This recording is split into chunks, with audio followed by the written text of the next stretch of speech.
Hello, and welcome everybody to Chalkcast. I know you guys have been waiting. You guys have been so patient. Okay, in chat. I know you guys have been yelling at me. Okay, calm down over there. So patient. Yeah, very patient. Anyway, but welcome to episode 46 of Chalkcast. We got our special guest, Rise, with his LeBron picture. He still does not have a working webcam. I feel like we got to get Chalkcast funding to just send this guy a webcam since he's essentially our fourth co-host at this point. So, Bro, it doesn't work on this PC. I don't know what it is. So we got to ship you a whole new PC. That's what I'm hearing. Okay. 15 minutes just Please do it. Okay. It's a call for today, isn't it? You know, Rise was saying who's our guest because he feels like he's one of us. I'm sure the chat will agree. I don't know how many chalks do you reckon you've been on, Rise? Enough for a percentage. Enough for a percentage, he says. That's how I feel. Minutes just Someone said 11. CEO. There is no way. 11. Wait, is that just straight up the right answer immediately? Somebody already know that? That seems like too many. Can you control F on Spotify if I like control? No, it doesn't do anything. I don't know how to search, mass search, but yeah, Rise is back.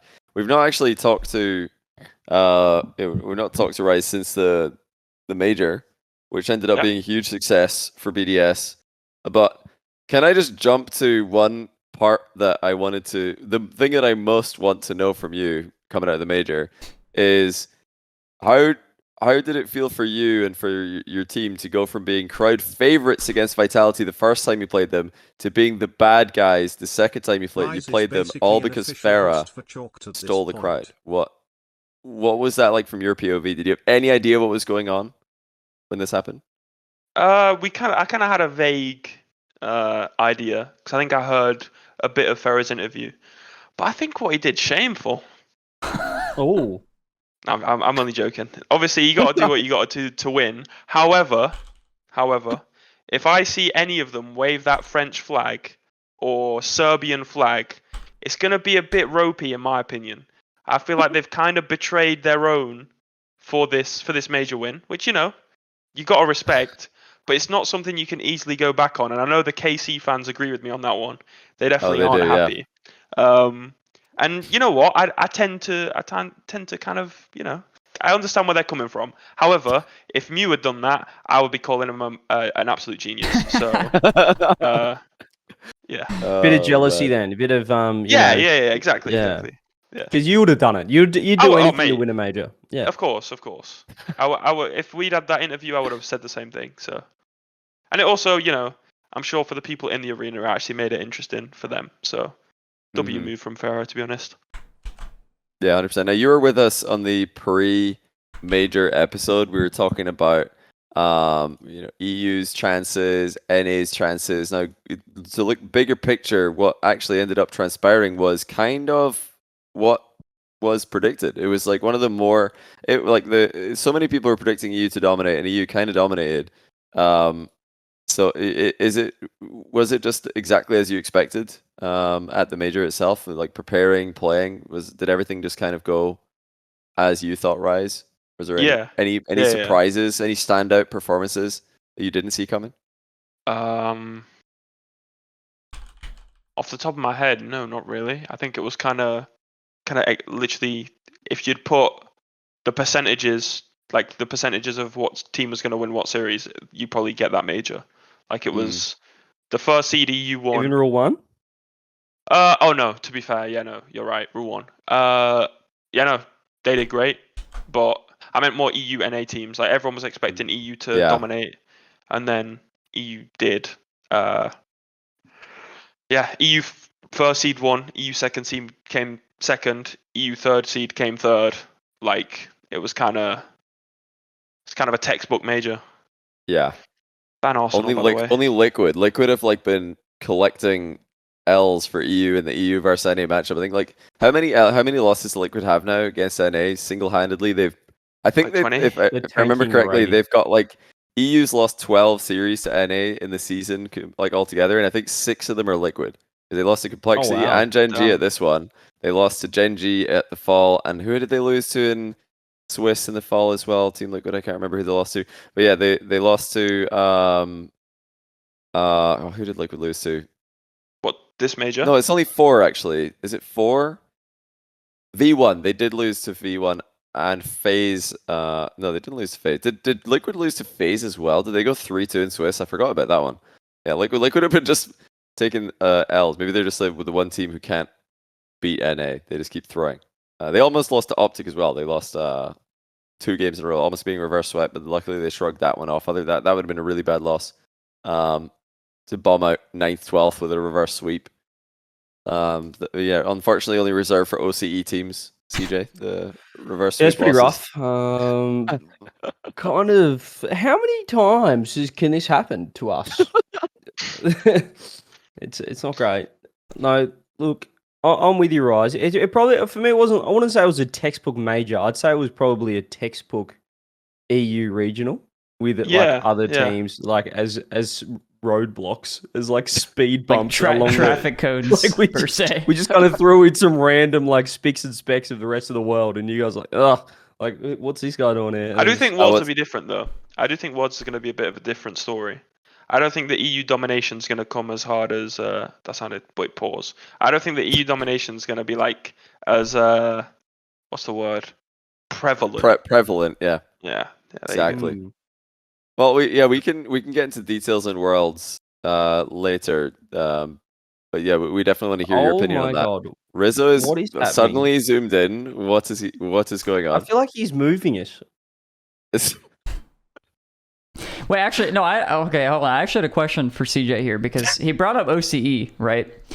And I was thinking, like, I don't really find myself like rooting hard for NA anymore. Like, do you find yourself rooting super hard for OCE? It's a good question. I would say let me answer your question with a question. Okay. Actually, I'm not going to do that. Okay, cool. No, I think that it's just more that I've lost for knowing how they're playing and what's happening, like team issues and stuff. I just have less faith in OCE. Does that make sense? So in turn, I root for them less. You've lost hope. Because I don't believe as much. Does that make sense, everyone? Yeah. So, maybe we're in the same boat. Maybe that's with you as well. You don't believe, like you don't have someone you can really get behind and say they're gonna do it, because they could all come last. So it's sort of hard to really get behind. That's probably what everyone feels. Yeah, all the North Americans. We probably just accepted it at this point, Like OCE, you need more delusion is what you need. That will allow you to fanboy. That's always fun, but that only takes you so far, I feel like. At some point you just get bored. Like, teammates will get bored maybe a couple months or something. He'll realize. Nah, there's no way. He's going to be NA till he dies. He's never going to get bored. I actually tweeted this as well because Liquipedia put up a couple of days ago, yesterday, my retirement speech saying, it's been a year since obviously I retired. And does anyone think it's weird that once, I'd been in the scene for, 5 years. But just the moment I retire, all of a sudden this guy called Zen comes in. Like, it's sort of like a one in, one out. So, like, does anyone think that was kind of... No, I wouldn't say it was like one in, one out, because that would like imply a fair trade. The Zen in OCE was clear of you before you even retired, mate. Yeah, no, that guy was sick. That guy couldn't even score a goal at Season 7 Worlds, and you cannot... No, I think it's weird that Zen sort of just appeared like he could... Like, could he have played before? When I was there, maybe. Could have broke the rules and played. But, as soon as I retire, all of a sudden there's just this next prodigal son of Rocket League. I think it's kind of weird. It's kind of suspicious. You think he's literally like a regen? You think he's a CJ regen? Like a reincarnation. He hasn't done a walkout. Well, actually, he did sort of do a walkout. He had the little... Well, I mean, I think the biggest difference there is, like, I actually like watching Zen. So you say, like, reincarnation, a regen of CJ. I don't know. It's just, like, a little different there. It's a much harder But isn't a reincarnation... It's supposed to be, like, totally... variable. Like somebody could reincarnate as like a carrot or a dog. Exactly. It doesn't have to be a one. It doesn't need to be a one-to-one trade. So a bad player can retire and a good player spawns.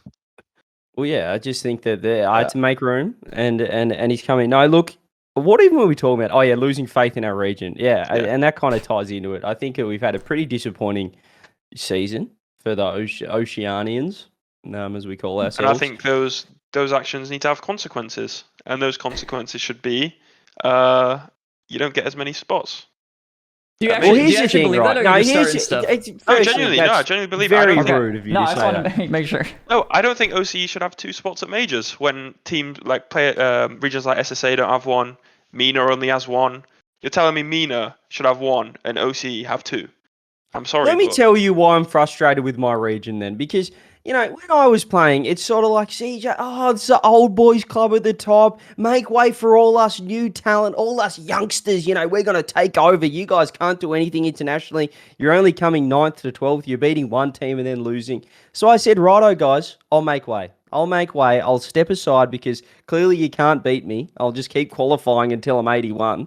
So I'll step aside. You guys can jump in there and let's see what you've got. And they've just come and been so bad. So it's just disappointing as a retiree of the region what we've done since. But in saying that, if Power beat, I know this is like old man yells at cloud. If Power beat Liquid at the full major, they almost reverse swept them. They could have got top 8. They were 2-0 up against Rule 1 as well. Power, to be fair, they're the one team that have done actually quite well very well compared to the other OCE teams. And Ground Zero got a couple of games off KC before KC woke up. This wasn't the worst major for OCE. Yeah, it wasn't as bad. OCE need a super team to compete. OCE have good talent, but they all spread it out. Give us a super team. Give us it right now. All right, you got Amphis for one. Mm-hmm. Then you've got Banana Head and Super Lucky. In my opinion, that's the best team OCE can produce. That's probably fair. I wonder, Cammy, Cammy was like the best player though. in OCE, and then he left. I don't get it. He went to an even smaller region. Well, he he wanted to live there as well. That was a little bit different. I want to ask CJ. I think that one of the most important things. Oh yeah, Fever as well. Fever's good.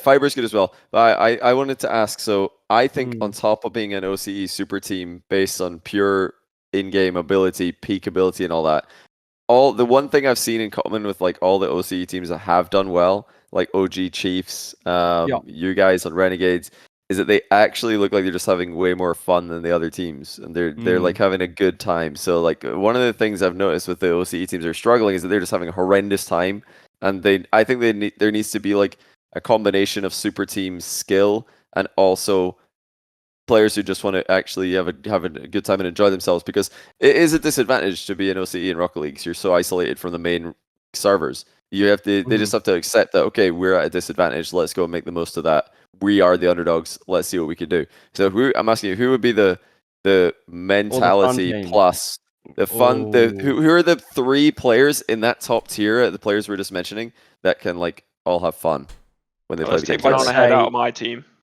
Yeah, I'd say Amphis. I'd probably go Fiber. Scrub. Okay. And can Fiber have fun? Fiber, yeah. Fiber, Amphis, and Scrub would be the fun team. Yeah. Okay. But who's the coach? I'm with you because there's, it even happens. You look at Rise, like with Moist, you guys got 4 major, you're getting second, and then you're like, you know what?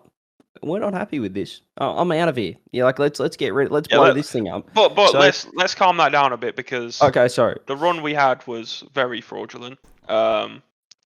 So I wouldn't have said we were the second best team in the world at that point. You keep saying that. We scraped the major. You gotta give yourself credit where credit's due, though, don't you think? Look, I understand your thought process, right? You're like, holy shit, how did we do that? Like, that's amazing, yeah, of course. right? But like, I don't know. I feel like you just gotta give yourself credit sometimes.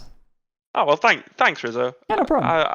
I think you're probably right. What I'm saying is that even the most successful teams, like as Johnny said, you still need that off-field, the camaraderie and stuff like that. So it's not only just us in OCE because we're not going well and we're not having fun. Sometimes the best teams as well don't have fun. So I think it's a massive factor, and probably, I don't know. Once we hit somewhat of everyone's got top tier mechanics, that's probably going to be the difference, isn't it? In terms of staying at the top consistently over a long period of time, it's probably more the mental, the off season. The away from game sort of stuff. So it's interesting. To think back to Rise, you mentioned briefly, we'll go in detail later, but you did mention briefly that you think the worlds will be different, not as EU dominant. Now, I would, at the surface level, agree, because the final 7 is single elimination. So it's just inevitable that, like, if not the 2 best teams, probably like, 3 of the 4 best teams, or 2 of the 3 best teams have to end up on one side of the bracket and eliminate each other. Like every time there's a single elimination top eight, it's very exciting. It's super entertaining because it feels like anyone can win. There's no like loser bracket disadvantage. But yeah, you do get situations like I would agree with Rise that the Moist run. You had 2 losses in Swiss, and you're like clean reset going into single elim. It does favor teams that are like starting badly but can have one series where they pop off. Like the KC series, Moist played super well. That was like what made their tournament, got them into the final. But yeah, I don't even know if FaZe were the second best team at Winter. I don't even know if G2 were the second best team at Worlds last year, because single elimination, it kind of makes it like unclear who the second best team even is. Easy side of the bracket comparative to the top. Yeah, obviously Gibbs rigs it as well for North America, but that's they had literally had an I NA bracket on the bottom side. It was so blessed. Yeah, it's ridiculous. So I mean, I like it for an entertainment standpoint, but yeah, for competitive integrity, there are more thorough formats. AFL playoff format, playoff format. When are we going to get AFL playoff format? You can talk about it all day. I've been saying it since 2017, and we just haven't had it yet. But okay, yeah, I'm with you. But when you say it's not going to be as like, is it possible to be as EU dominant as that major? Like, did anything really apart hard. from Liquid really go wrong? Like it's really hard. So dominant. So it's so hard because like the bracket will have to like go well for all the teams in order for them not to team kill. You just have to all win. If seeding goes as it's supposed to, either us or KC, whoever wins out of us and KC, will play Vitality first round in top 8 in the playoffs. Really? Yeah, if seeding goes as expected. The winner of us and KC would. So one of us, KC, or Vitality, if the seeding goes as it's supposed to, will be out. It would be semis though. If you all it'd be quarters. It'd be one of us or. Yeah, so it can't go as well because KC and BDS are, if you both win, playing in the upper semifinal. I see what you mean now. So KC will play BDS if they both win their first match at Worlds. They'll play in the upper semi. One of them will go to lower bracket, guaranteed. So it's guaranteed. One of BDS and KC will go lower bracket, which like you said, puts them on a collision course with. No, I'm talking about the guy, the one who wins. So whoever wins out of us in K Corp in that match, if it were to happen, plays against Vitality. It's not whoever goes lower; it's whoever goes upper. In quarterfinal round 1. Yeah. But is that if Vitality lose to FaZe? Because if Vitality win, that's if Vitality beat FaZe. That's how Vitality. So if Vitality win twice, they'll be they'll be in one of the upper semi. Like teams that go 2-0 in the group stage will play. Yeah, it's not. No, it would be. It has to be. So it'd be the second round. Yeah, it would be second round. You'd be in the semis. Oh. So the loser of KC BDS, if that match does happen, will go down to the lower bracket, and that would be a team that would then the winner of that would play against a team that have gone 2-0 in groups. So it's definitely possible that you get team kills, but there's got to be a world where there is as dominant of a tournament. I don't think it's likely, because single elimination is just more random. Double elimination was pretty consistent, and just getting the top teams late in the bracket if it's seeded properly. Yeah. If it's not seeded properly, then you get situations like two top teams running into each other in lower bracket very early, which fortunately didn't happen. At least not unfairly at the Spring Major. I think it was pretty fair. But to ask another question, so V1 because of the Spring Major, V1 have missed Worlds. NA underperforming means that V1 were the biggest losers. I guess Optic were the biggest losers as well, because they themselves losing that match cost themselves Worlds. But yeah, Optic and V1 both missed Worlds. Furia didn't make a deep run. They missed Worlds. Thoughts on Rise? Thoughts on NA having no V1 at Worlds? It's been a big topic. What do you think? I was very about that? happy. As much as I'm close friends with Beast Mode, I'm very happy that they didn't make it, because if any NA team, apart from maybe Complexity, could like pop on a day and just make a really deep run, it'd probably be them.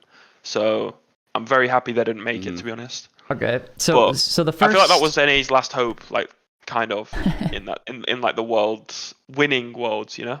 Okay, don't say NA last hope. I think the first question everybody thinks of immediately when you say that is FaZe. You don't think FaZe has that capability? You don't think FaZe can? No, not after.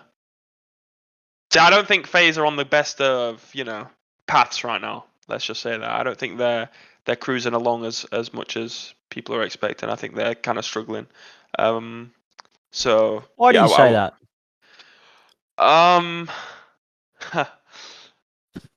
So what's everyone been up to today? So how did you like Boston? What was the cool thing about the major? Like, a lot of people were talking very highly about Boston in general, the land, the environment, all that stuff. Did you have anything that like stood out to you? I mean, I've been to Boston before, and I like Boston, but I think I've realized that I just don't enjoy visiting America that much. And this isn't like an NA joke or anything. I generally I'm not the biggest fan of like going to visit the American country. Right. But what about like the event itself? Because I mean, well, okay. Besides that, I Boston. thought you meant the place. Well, I mean the whole thing, right? Your whole experience is kind of what I'm getting at. Did anything stand out? Like the venue, the crowd, stuff like that. Yeah, no, the venue was good. The practice rooms again were like similar to what they've kind of always been, apart from LA, which hopefully one day they bring back the same type of level of LAN as LA was. That was the best LAN ever. And what was LA like? So why do you to say explain, that? Okay. Yeah. So I'll kind of run you through a day in the life of what it was like to be in LA. So I'd come down from my bedroom in the morning.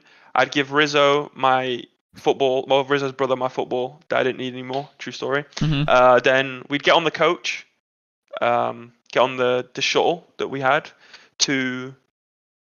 First of all, in the group stage, we went Face It Studios, which was really cool.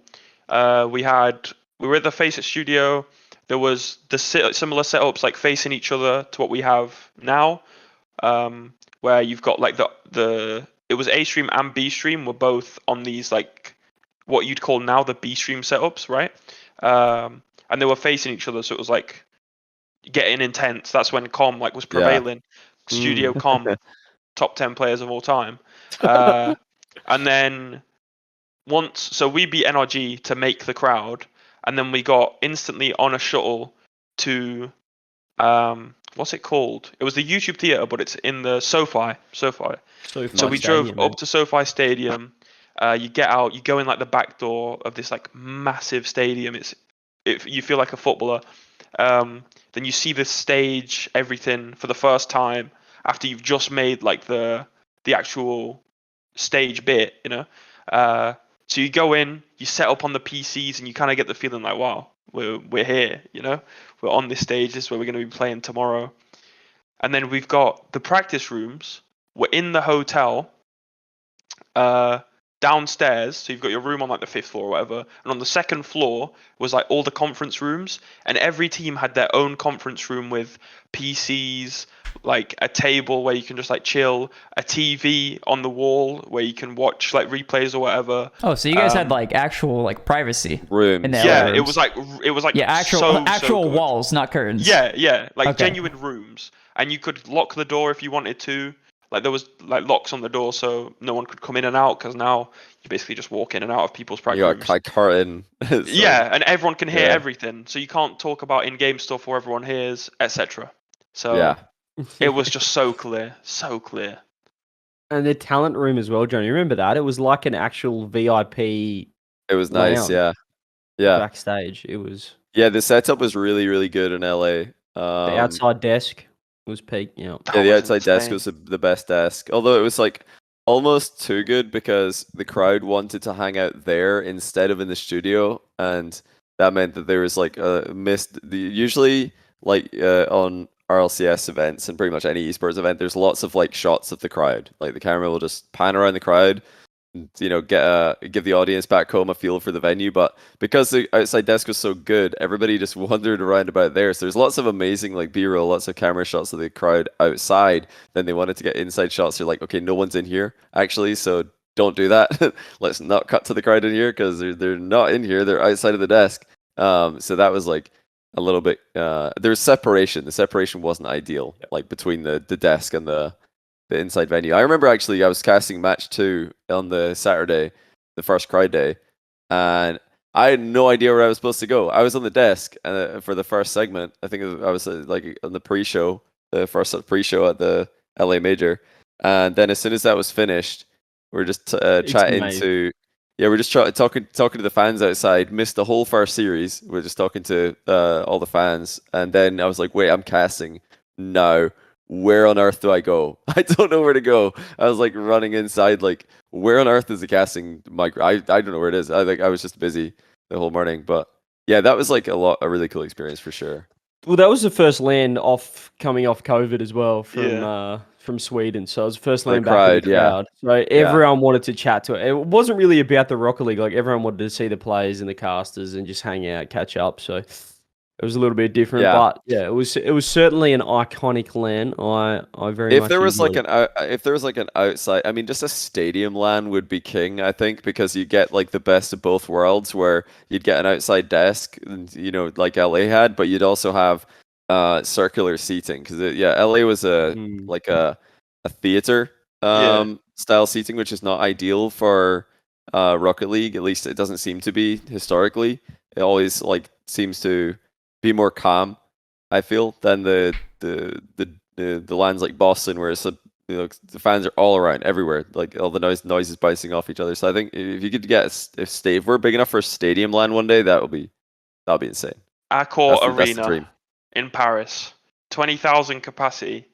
Hey, hold on. It would sell out. I promise you. Guaranteed. Paris it would sell out. Of course, yeah. 20,000 would have 10K sold. Yeah, 20K outside. Yeah. That's Dickies Arena times 2. So did you like because Dickies Arena is Fort Worth or Dallas? Did you like LA? What was that? That was Winter 21, right? Yeah. So the 21-22 season, the Winter Major. Did you like LA more or Fort Worth, the Worlds more? LA. Interesting. Why? That's interesting. Personally it's not interesting as if I have like another rebuttal to that, but it's interesting that you like a major more than Worlds to me. Oh no, sorry. I meant to say I prefer Dallas personally. I mean more as like the. Sorry, I was just gonna say. I thought you meant more of like the actual event, what it was like. Is that what you were talking about? Or? Yeah, the actual event. Just like everything as a whole, really. I prefer your LA. Experience. I prefer LA for sure. LA is by far the best time we've had. See, like this is where I'm just not able to agree because I missed a whole day. Like the first day I was on a plane. I was like just flying in, and then I arrived so tired. The first 2 days I was so tired, so jet lagged. So I probably just had a worse time than most of the other players and casters who'd just been there the whole time and weren't having to catch up. But still, I feel like if you include wildcard, I think Worlds clears for me. I thought maybe I'm just different perspective on it. But the only me, bad thing about Worlds better. is there was flies and the food wasn't so hot. It was just stuff. I forgot about that.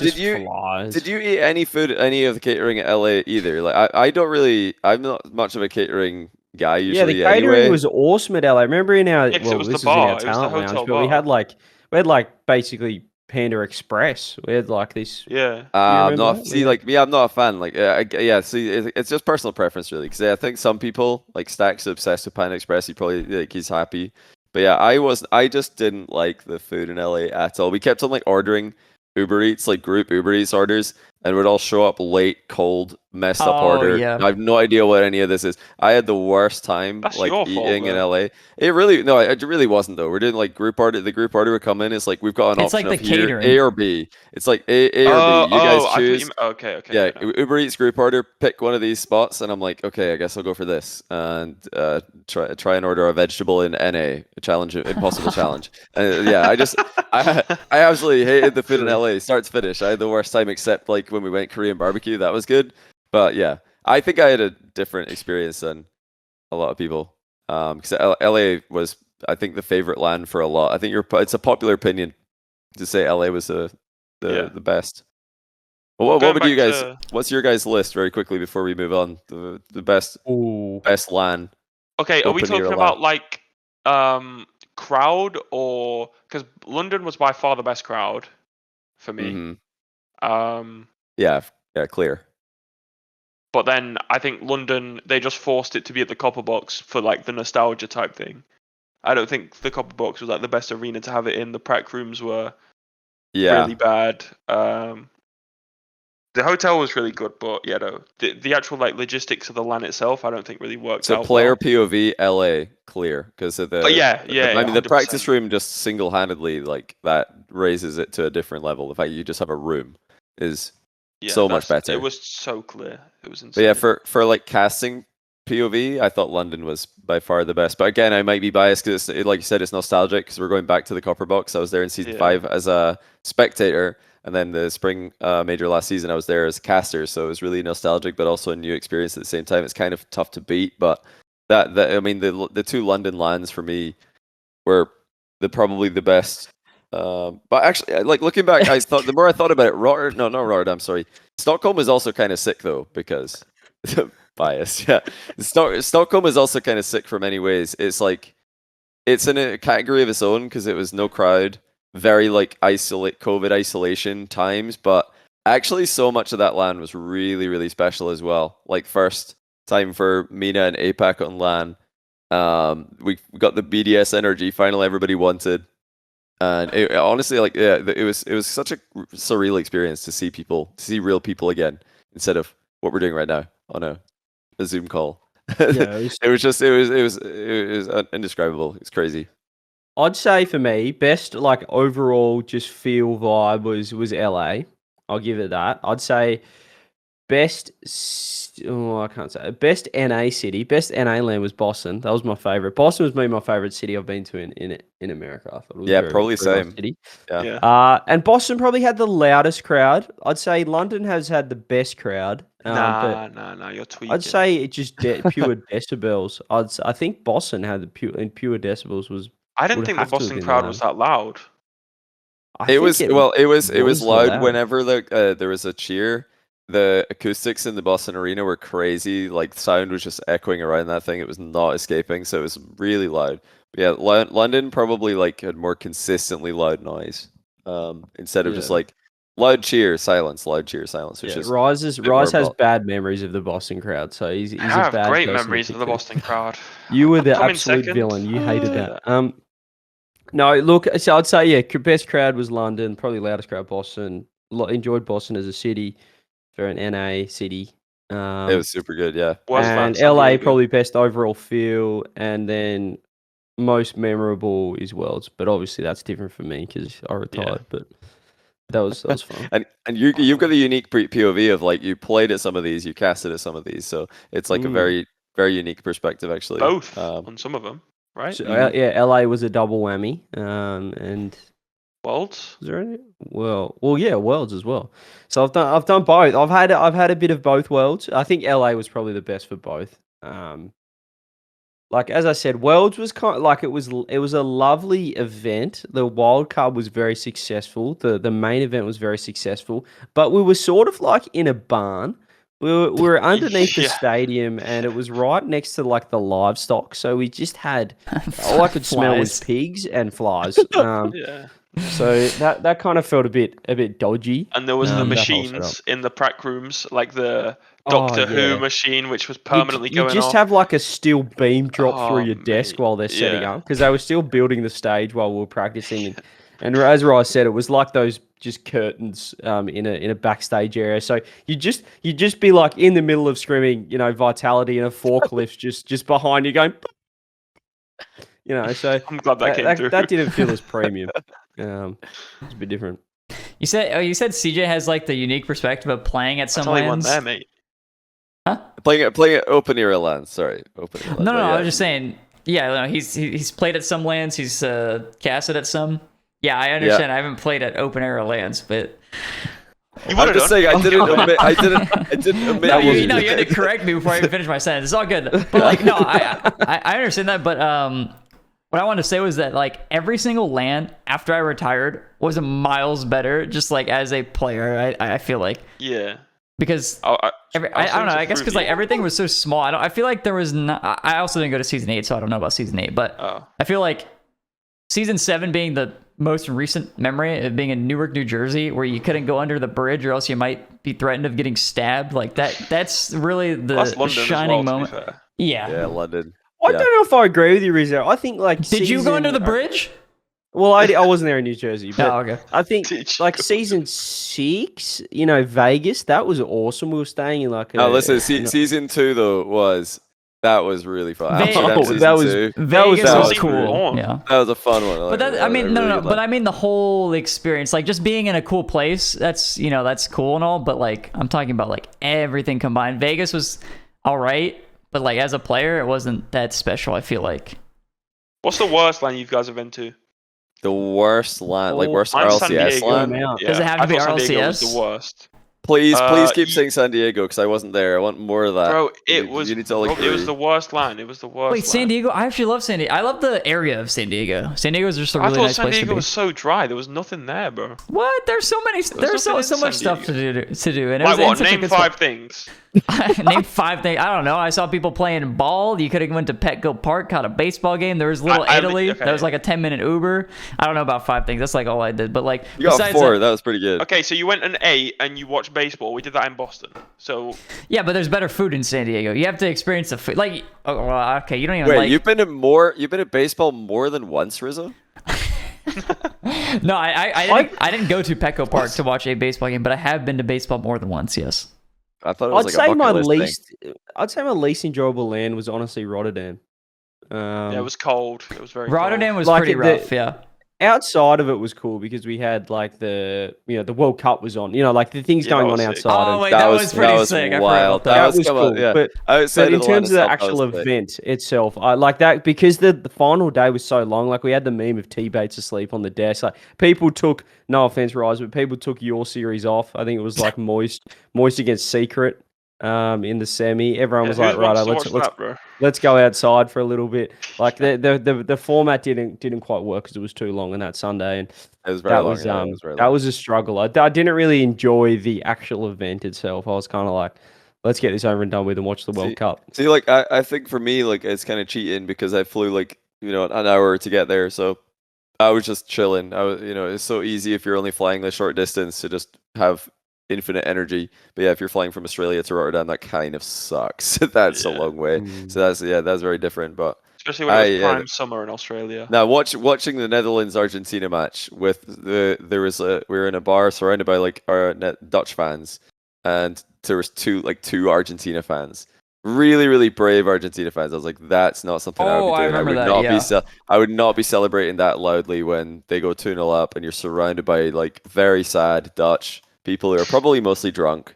And now they were just going crazy. I remember like these 2 women who are supporting Argentina. They're like screaming when Argentina goes 2-0 up. Center as well. Right in front of the like massive projector. Like and then one of the like Dutch women got up and said to them like, what did she tell her again? She's like, sit down or you're gonna find out, something like that. I was like, oh my god, it's about to kick off. But yeah, the comeback was ridiculous. That was so scripted. So I'll never forget that. The cheeky free kick that and the never wild worked, horse. but it worked. Oh my goodness! Only goal he's ever scored in his career, mate. What a flop at United.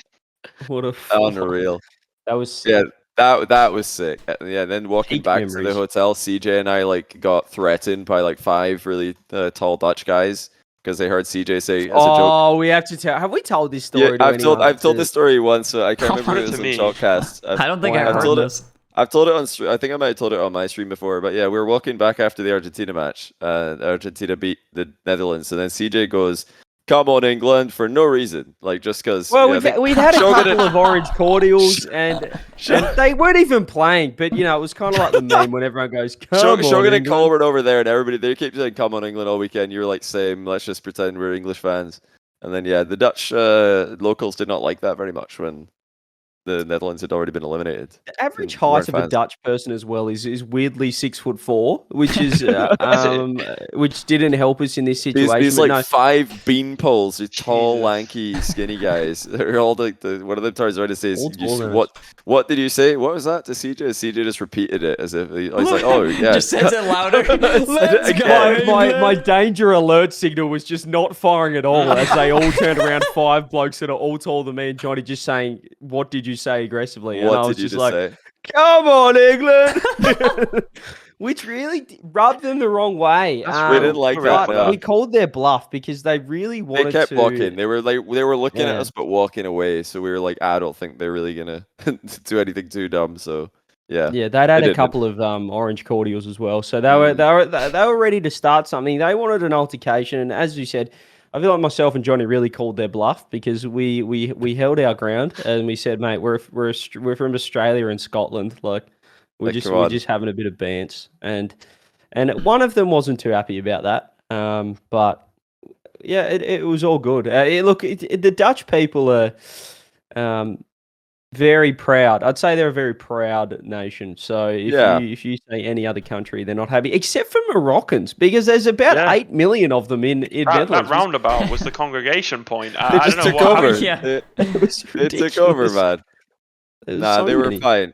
One of like you said, only one of those guys was particularly annoyed. He yelled something at us in Dutch, and we were like, "Yeah, I don't know what that means. Sorry, bro."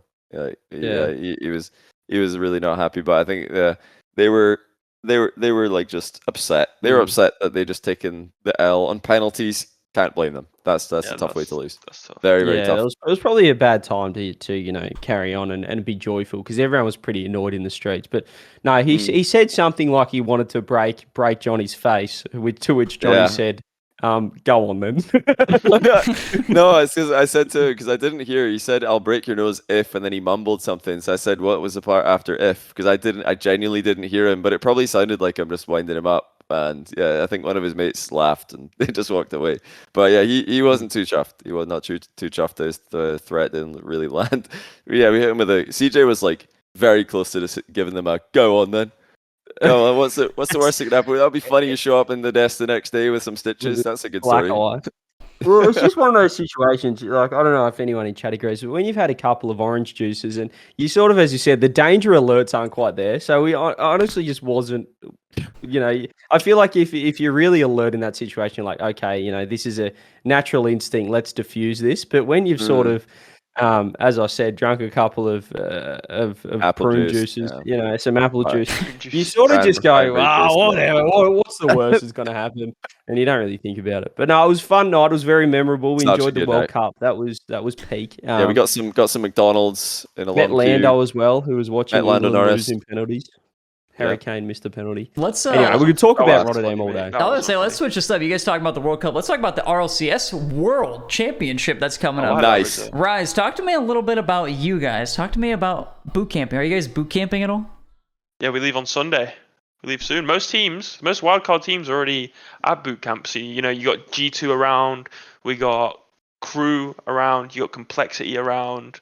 All these teams are already in Germany or London, Where So- are you guys going? Geneva. To the Huh? the BDS place in Geneva. Oh, okay.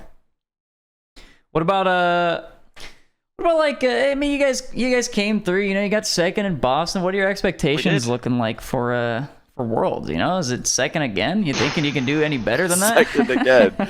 Let's just run it back. Sounds really cool. Would you be happy Losing with the second title. place? Would I be happy with second place? That's a good question, Because going into it, if you tell me second place, I'd be like, second place isn't bad. However, I'm not flying to Germany for a silver medal. Mm-mm. I've got a few of those silver medals, You do I've had- actually. I've had enough of those silver medals. You've got 3. Why? I've got Yeah, 3. oh, Yeah. Have I got 3? Yeah, you got Winter Major 2022, then you got Oh, I Fall thought I had 4. and Spring this season. Oh wow. Yeah, That's 3 Um, seconds. yeah. I I mean, don't want to I've put I've it had in your head, enough. but I've had enough. You gotta go for the gold, bro. I do. That's what I'm going for. I'm not going to settle for less.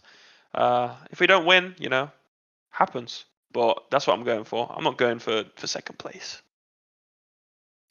Do you actually get silver medals? I just realized, like, I've only ever No. seen I don't medals. think so. No, Only you golds. don't get the Swarovski Yeah, experience. the Swarovski silver the medal. drip.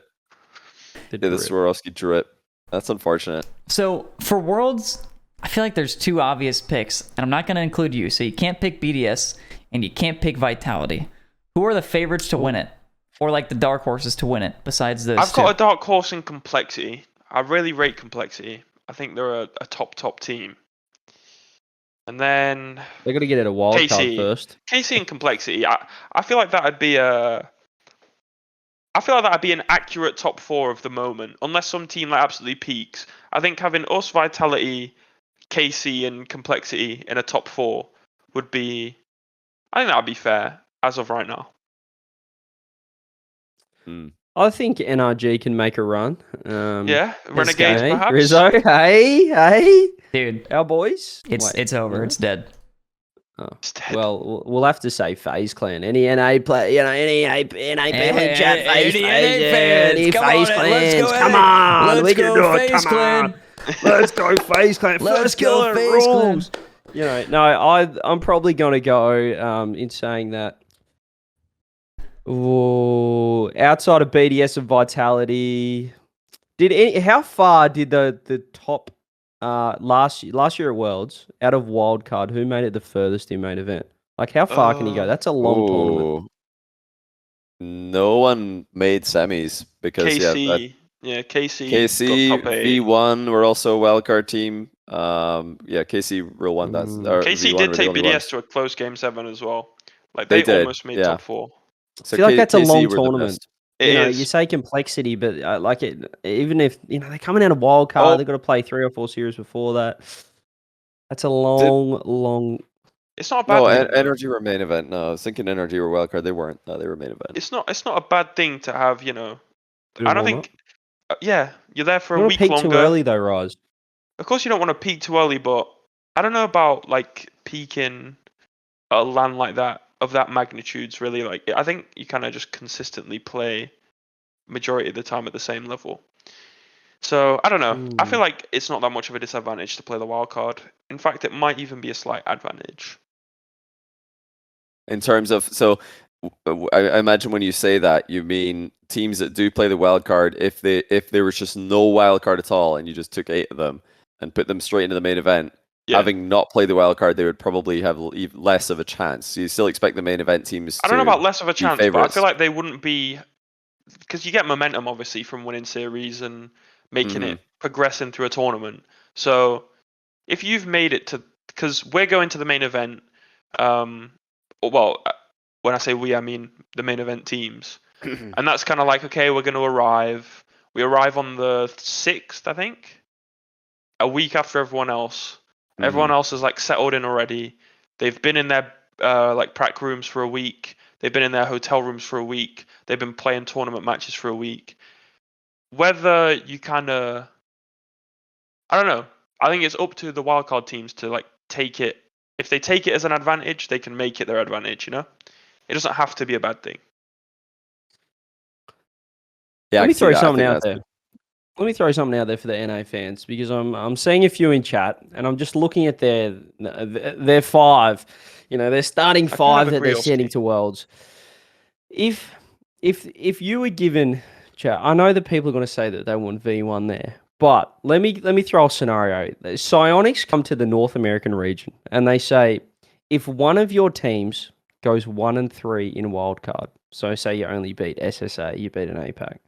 If one of your teams goes 1-3, you lose a spot next season. Would you be confident enough to put V1 in over any of those teams to not bomb out? Because I think those 5 are the most over complexity. G2 and Space Station are currently in the wild card.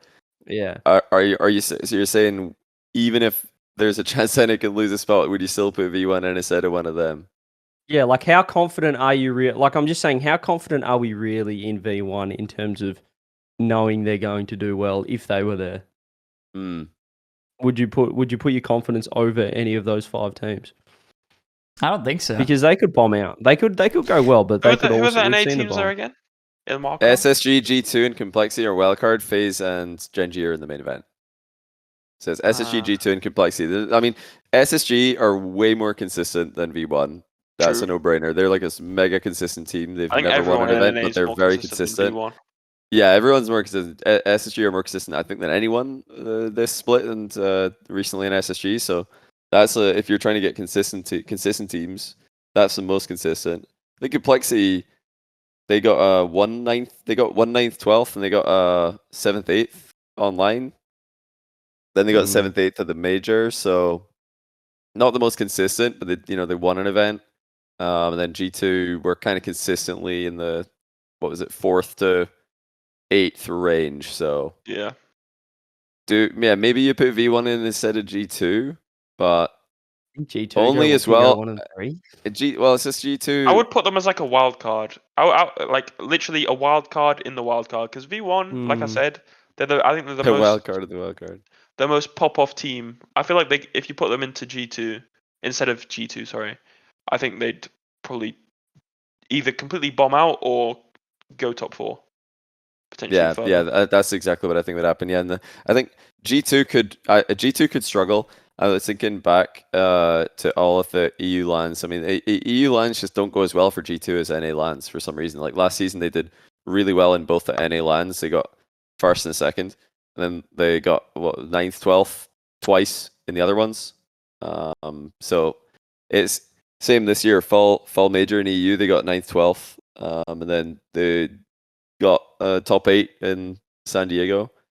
Didn't qualify for Boston. So I think EU lands G2 just for some reason they don't perform. So they might actually struggle in wildcard. I'm pretty confident about Complexity SSG though. I think they're going to be they're going to be fine. I'd be SSG a little bit worried about G2 right now. I think I said it on here a couple of times, but I was surprised that they didn't try and make a change at all over the season. And obviously they had unfortunate circumstances with what happened to JNAPS and stuff, but like that probably didn't help them for Boston. Sorry, going into Boston, like the regionals and stuff. But I thought they should have maybe made a change after San Diego.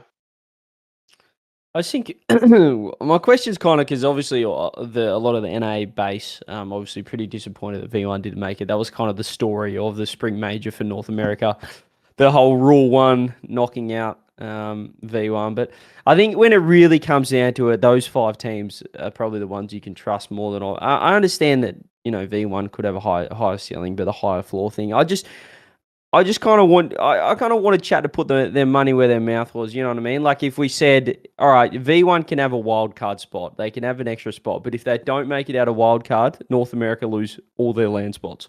Let's give them an ultimatum. And then it's like, do you really want them there? And then, they would say no. I think. Yeah, they say no. I think when you really like point out, no, it's G2 or V1. I think that it's actually not that clear anymore. It's V1 have more top heavy potential, but they could bomb out a lot more than G2 could. Yeah, I think I would want to see it V1 at World. It's a shame that they didn't make it. Genuinely, I would love to see them there because they're a very talented team and they got great stories, but NA just didn't deserve it. They didn't earn it. So I mean, we mentioned earlier on if OCE should lose a LAN spot rise. Yeah, I was going to ask that. NA should lose one as well because let's not get too crazy here. Let's not get too crazy. Do you think they should lose one season or 2? NA could lose a LAN spot. I don't think they would. I don't think so. Because it's a North American game. Okay, do you think they will? But you personally, if you had to, so you've got a 16-team major. Johnny Boy is organizing, hosting, directing this major. Is Chalkcast organizing it or just Johnny? It's really hard. Is it 16 teams? Is it 16 teams? There's a limit of 2, Mina. I'm not letting you have more than that because we all know what you're going to say. Two is what I would say. 2, yeah. So 16. How do you distribute it? Okay, well, if it's the most fair right now, if Worlds is more of what we've seen this season between NA and EU, if we don't have dominant NA Worlds, if it's just more of the same, then I think the most fair reflection, like major spots that would reflect most fairly this season would be NA losing 1, OCE losing 1, MENA getting 1, and SSA getting 1 because they don't even have one right now. So I think that's an obvious one. But that wouldn't. I don't think that would happen. I don't think that NA would ever lose a spot. I just can't see that. It would look so bad to have NA losing a spot that I don't think that's any danger of that happening. Why would it look bad though? I'd be shocked. Because the way I see it, we're not a franchised esport, right? For me, like personally as a player, I think it should be how I would want it to be if I were, for example, a South African player or a Middle Eastern player. I would want, and obviously that would be a bit biased, but as a European player seeing everything that's going on, I feel like for competitive integrity, it should be the teams that earn it should get it. We're not a franchise. Couldn't disagree more.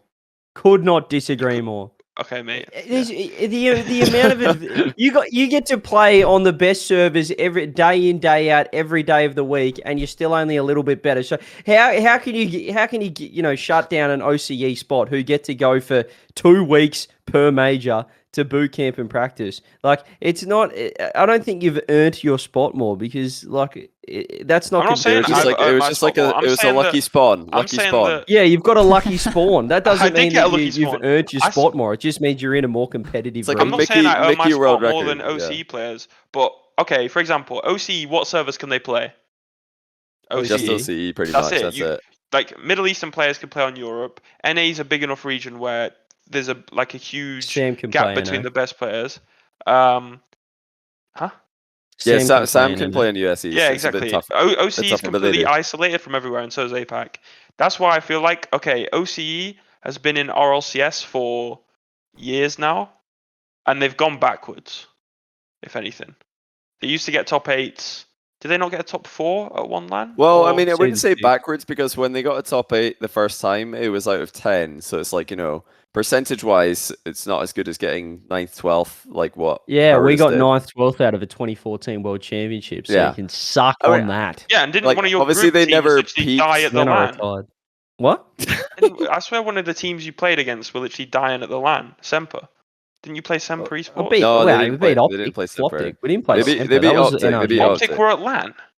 We beat Floptic. It was Mist, Illusion, and Drees. We beat Sam. We flogged Furia. We flogged Secret. And that was LA. You beat Furia, right? Yeah, that was LA. Yeah. And Fall, but that's all right. Don't worry about it. No, I just think they beat Endpoint and Furia at Fall. To be fair, it's kind of like if a region is struggling, I think it'll work. Like it's same with NA. Well, it's kind of a bit different because NA should be better because they have all the facilities. But I think if a region is struggling, the worst thing you can do is drop support because it's just going to. But that makes it better. Okay, imagine, right? You've got 2 OCE spots. It spreads the talent out even more, which then makes them less competitive internationally. If you put the best players in OCE, if you give them 1 spot, right? Okay, you're technically losing support. But the thing is, you then put like 3 of those 5-ish players we said earlier. Those 2 players kind of have to like team up to be the clear best.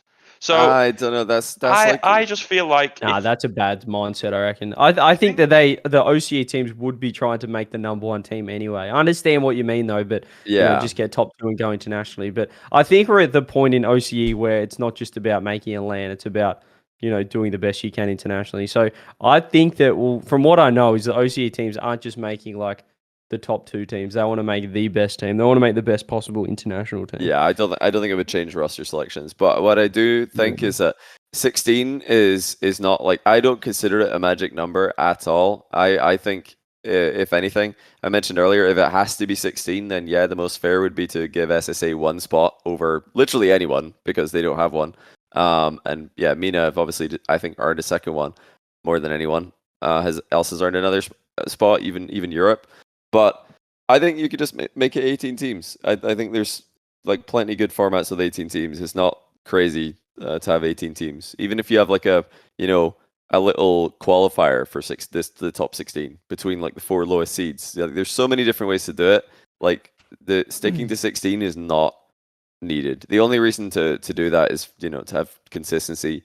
with the online events, which are 16, but they're completely different events. One's a qualifier, one's an international event on LAN. So I don't see 16 as some special number that needs to be kept. So I don't think more teams. I agree. I don't think you have to go to the mindset of like this best 16 teams in the world should always be at every LAN, like in order. That's the you whole know what I mean? point. Well, I think it's more about having an international LAN. Like, I think it's about the best 16 teams are all European, no one wants to see. No. I mean, like they should be the best from. Like, I'm not saying have 8 EU, 8 NA, fuck everyone else. I'm saying like you should have the best representatives from all the regions that are given spots to. But like that's why I don't know. I feel like to have the best possible majors. Obviously, regions like APAC are new or newer than others, so they're going to be like obviously. I almost said James Cheese. Elevate of like improved loads from being in these LANs, playing against like these top players. Like Elevate could actually do decent in the wildcard, in my opinion. So I think majors should expand, but they should have a similar thing where the major, like the regions that they send, shouldn't be like fully determined throughout the whole season. You know. A floating fluid. See, the fluid major is tricky though, because if you're trying to like do what currently happens in the RLCS circuit, which is have worlds be fluid, like worlds spots be fluid, you need to have fixed major spots. Otherwise, it can snowball. Like if EU does really well at the fall major, then they just have more teams at the winter major. Now they have more teams that could do well. Like now they have even more in spring and so on. It can just get out of control if you don't like put some kind of constriction on it and like some kind of consistency to help, like, you know, to just like guarantee a certain amount of spots per region and not like have them disappear. Which is there is actually a guarantee. Is the wild card is fixed currently to at least have like. In the worst case scenario where a region completely bombs out, they're not just going to have no teams. They're still guaranteed spots. Let me talk to you a little bit about my content brain here, because we're talking about the best. Well, Rise is specifically talking about like the best representatives of each region, and if we are locked to 16 spots, right? And we don't have to be, but it doesn't even matter how many spots you lock up, really, because the same argument can always be made. But yeah, getting the best representatives from each region is important. But at the same time, if you think about like who would be better for the viewers, right? If you were to get one more spot in NA or one more spot in EU, would you rather see V1 or would you rather see PSG Tundra? Because my question, right? My initial thought process is what brings viewership? Like if you were to go down in NA spots, I feel like it'll have a hit on viewership, because if the French are there, that's fine. That's really all that matters for EU. But in NA, I feel like the fan base is a bit more there. Well. I understand that. I'm taking Tox and the boys every day of the week. Do you really think that Tox and the boys every week at PSG Tundra?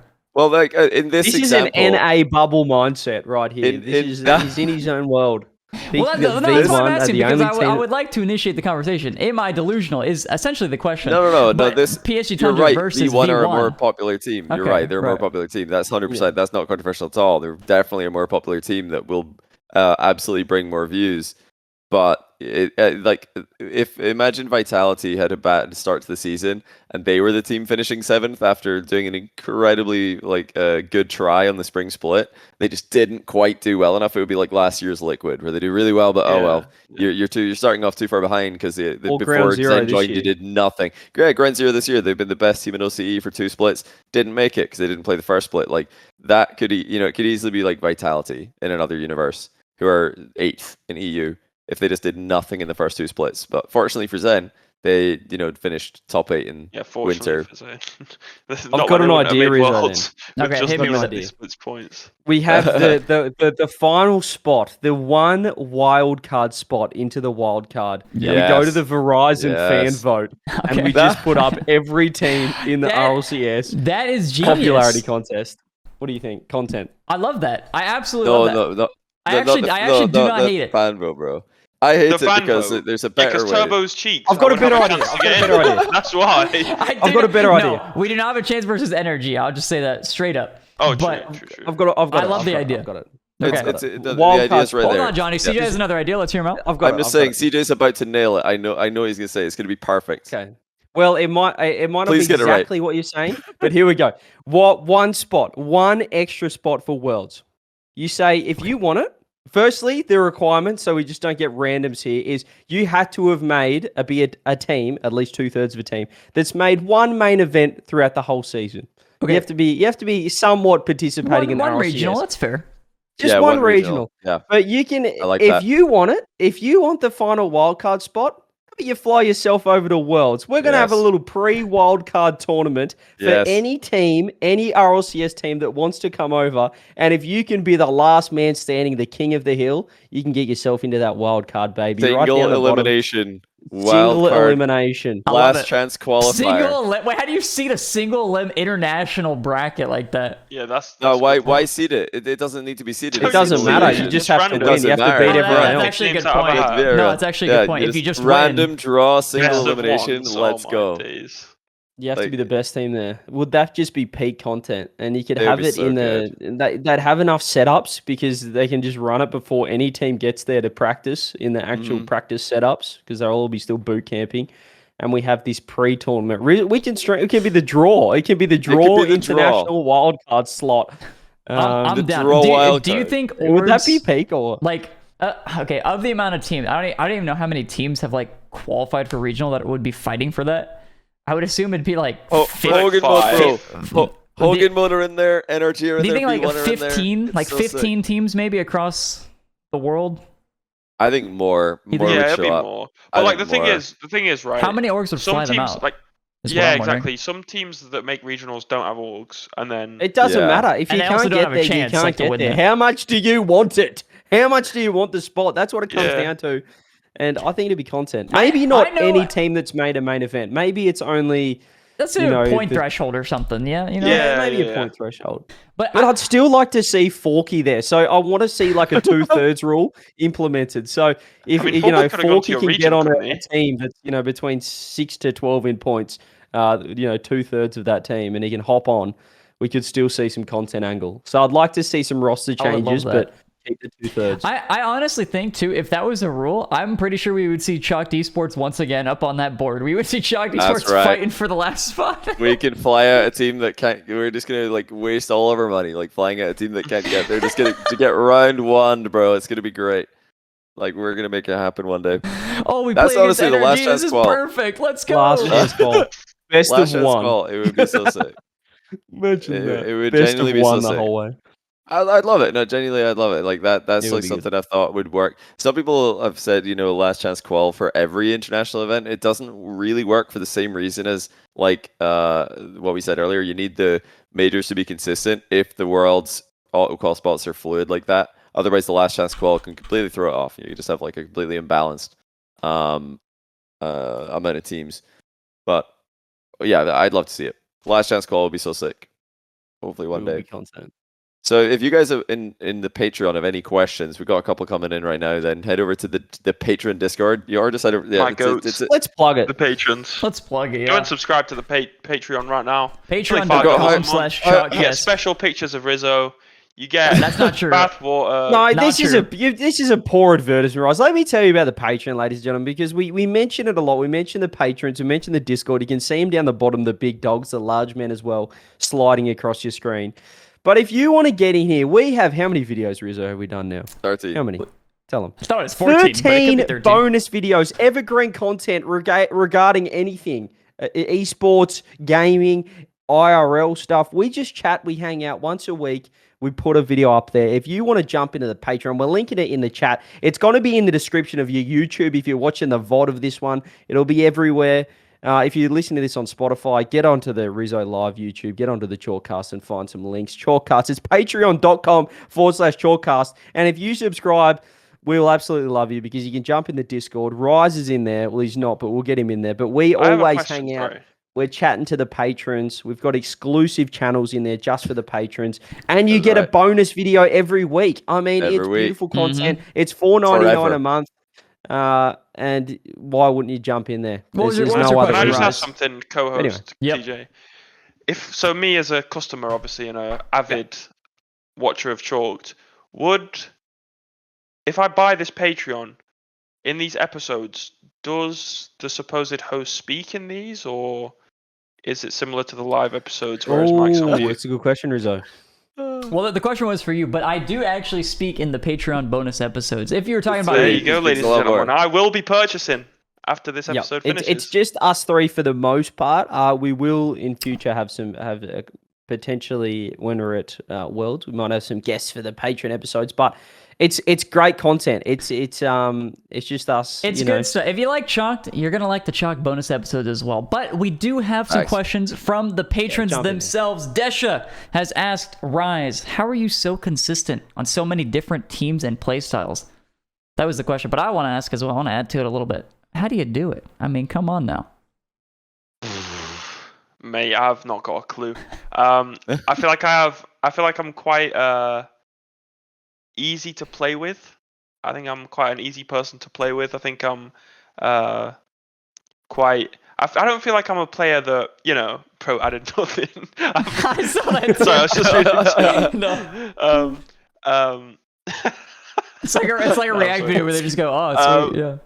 I feel like once you kind of get used to me as a player, I'm quite an all-rounded type of player. I don't feel like I'm super mechanical, but I've got mechanics. I don't feel like I'm super smart, but I'm like intelligent enough.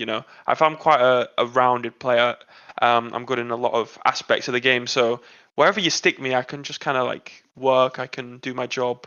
I can kind of glue, as you'd say. The glue. That sounds like a replaceable role, but for some reason you replace everyone else. So how does that work? They get replaced by the replacer. What can I say? That's just the way life goes sometimes. Look, I score my tap-ins, as the chat's saying. I don't know what else to say. Appreciate the question, but I don't really have an answer for you. I'm going to put a twist on Rickster0810's question here. He said something. Well, I'm going to slightly change this question. Hopefully this is fine with you, Rickster. He says, who would Rise choose to play if anyone was possible in EU? I'm going to say you're not allowed to choose your current teammates. Who would you choose to play with? Who would Rise? Yeah. Who would you choose to play with if any team was possible in EU? You're not allowed to pick your current teammates. And let's just make this world. I was going to say this. I'm sure this guy has a list of teams he would like to join.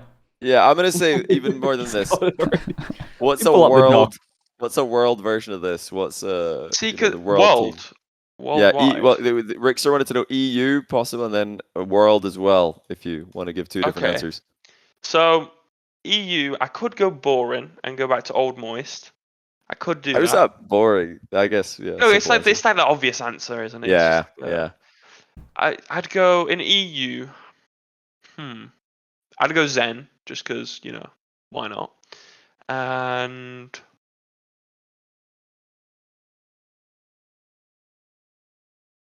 I think I'm trying to make it kind of interesting, but I just go Zen and Vatira and get carried. And yeah, that's very decent.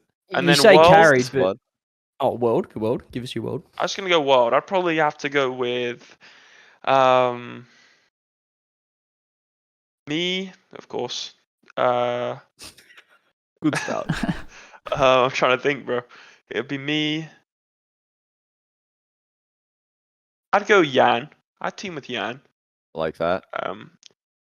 People are saying Yan and a Chronic, and that is like intriguing to me. You get the Portuguese comms. Oh mate, this is hard. This is a tough question. You got me thinking, bro. Are you thinking about a language barrier here at all? Kind of, but Rise, to help you out, I just want you to imagine you're at a LAN and you're looking, just close your eyes for a second. You're at a LAN. I'm close. It's the finals. It's game 6. It's the end of game 6. You're going into game 7. You've called an overtime. You look to your left. You look to your right. Who do you want there? Because I want the bull. The bull and the bear. Is that helping you? You just think about it. Put yourself in that. Look to your left and right. Who do you want by your side going into game 7, grand finals, world champs? Not help me, mate. I'm struggling. You want a Justin? Justin, I'd team with Justin. Justin's a baller.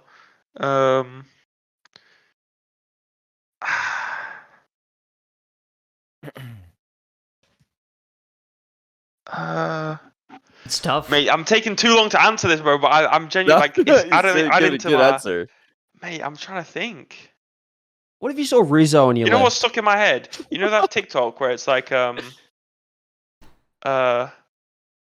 I forgot the guy's name. But it's like the NBA guy, and he's like, he is what he is, but I like dick. You know, that's stuck in my head, bro. Why is that stuck in you? I'm so confused. Stuck in my head, bro. Okay, wait, let's switch up the question a little bit, okay? You can't figure out your answer there. You got too many things on your mind right now. If you were to choose 2 retired players to team with, who would you choose? 2 retired players, Turbo and I almost said K-Dog, but he's not retired yet. Yes. You can't retire someone in this question. Turbo and Come on now. Come on, you said which one of you 2 do I go with? Come on, he's been in the game. Got 2 lovelies right here. Come on now. Yeah. I go Panda. Oh, fuck this guy. You're a prick. Now look, okay, this is a great question. Sorry. I need to get this done because honestly, if I can't go with European players, I'm guessing that's what you're saying. Like it has to be like from other places. Yeah, let's make it. I'm gonna go with Rawas. Oh, it's a good choice. And I want a first man, a techie baller, Jan. Me, Rawas, and Jan. Oh, that's a beauty. I would go with that. That's a team. I think that'd be a good team on LAN, which leads me to this next question from Whiny Poo. Why are you so shit online, but then you get to LAN and you just peak? Like what? How do you do this? You have the biggest contrast of any player. And then a second on. I love the individually rewording here from CJ. Sorry, he didn't say that. Original question is why does he think he performs at arguably higher level of LAN? Oh, thanks. Sorry, Whiny Poo. Honestly, I think I try and do too much online, and then like I don't know, that's not really how I play. And then I get onto LAN and I play purely off like intuition and instinct, and it just suits me better that way of playing. I don't think it's anything like specifically I do. I think it's just in my head. Have you ever like actively tried to separate it? Like when you're playing online, you'd be like, can I just like pretend like this is LAN, or is that just impossible? I haven't really thought about it like that, to be honest. Yeah, no, I don't know. I actually don't know. I don't know what's like clicks in my head on LAN. I think it's just like the moment is way more like grand, if that makes sense. Like it just kind of makes me zone in and like lock in more.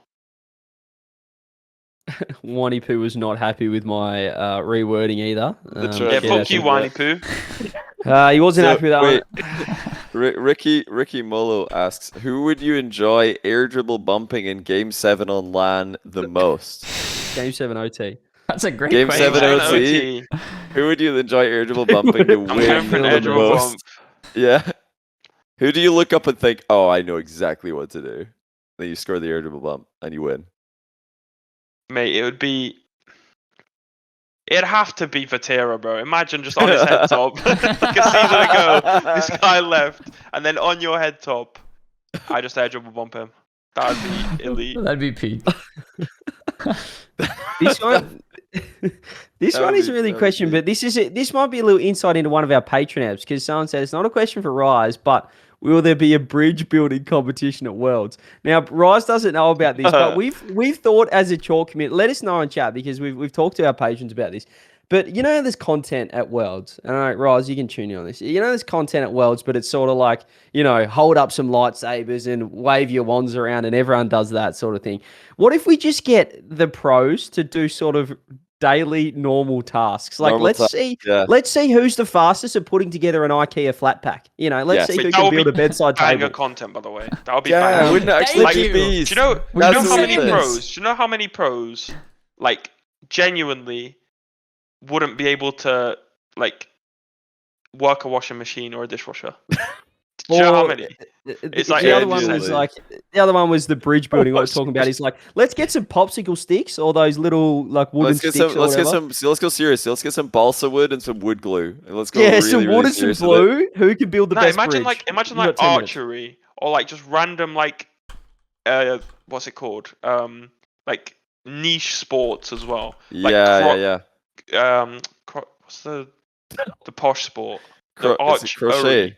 Crochet, yeah. Crochet. Like just like random stuff like that. That would be content as well. Archery, we're gonna need some waivers. Honestly, we'd need waivers to do IKEA like flat pack furniture. Because these pros are they're gonna get like splinters and they're gonna get like little blisters on their paper hands. We're gonna need some waivers here. Some gloves. Like there's definitely something's gonna go wrong, but I think it would be great content. Yeah, let us know if you like that, Jack. Because I think just seeing them do regular tasks, like let's put them in the real world, or let's just put them in different situations and see how they cope. I think that'd be absolute content. But maybe that's something we need to work on as the 4 hosts. A little chalked angle here. We could do some side content. Hopefully, need to. How much is it? What's the cheapest IKEA flat pack furniture that we can just mass order? We need to like look into that for. You just make us build the LAN championship. setups. Can you imagine? Get us all on the stage, just like put your own setups together. Good luck. yeah, and everyone's just falling apart mid-series. Elevate, win. The chairs are falling over. Elevate, win because they've got real life mechanics. Yeah. That'd be content. Anyway, it's a story for another day. Rise, I look forward to seeing you at Worlds. I think we're. I don't want to wrap it early, but No, we're on a good time. Patreon questions. about that I'm time enjoying to the Patreon questions right All now. right. Let's hit him with one more. There was one here from Rocket League Chris. He says, when you try out for a team, and we know you've had a lot of tryouts, how long do you need those tryouts to go well until you decide on a team? How does that process go for you usually? You know a lot about this. In my opinion, I actually haven't done that many tryouts. I tried out with BDS. You try out everyone else. Huh? Never mind, keep going. I tried out with BDS. I didn't try out with Oxygen. I didn't try out with version 1. We did tryouts with Moist, but like, look, you do tryouts, and it's kind of just, it's more to get to know like the people than the actual player. Because if you try and do anything, if you try and put a team together, and you put enough time in, it'll work eventually. Like you can make it work, but it's more about just kind of natural chemistry and like humanly. I think that's the main thing tryouts are for. Respect. There you go. What about you, CJ? Yeah, I think it's kind of. I don't really enjoy tryouts because people just honeymoon. Like I don't think you can really get too much from them. But as you said, it's like how do they calm? How do they just be normal human beings is pretty important as well. And obviously just knowing that they have mech and just knowing their comms will give you an idea of what they're going to do on game day and how smart, how they approach the game, I guess, is more of a thing than just like playing and being like, oh, we won. That was a sick tryout. We're definitely going to play together because, as I said, you could just honeymoon. Yeah, I agree. We're on the same page. All right. There you go. Got to hit somebody with an 8 and read all that real quick. But thank you so much, everybody. Thank you for Rise for joining us tonight on Shotcast episode 46. Is it 60? Honestly, I have no idea where we are right now. 46. Okay. On 46. Because I swear we've been doing this for a year and a half and we still haven't hit, 50, which, that's like, it's got to be like a year or something. It's like, it used to be every 2 weeks or something. It used to be. That's true. Yeah, we skipped a couple weeks. But anyway, thank you so much for everybody for watching. If you guys missed any part of it, you can check it out on YouTube, Apple Podcasts, or Spotify. Again, thank you to Rise for joining us and CJ and Johnny for co-hosting with me. Appreciate it as always. We hope you guys enjoyed. Be sure to check out our Patreon, and we will see you guys all in the next one. Bye, guys. Bye. Bye.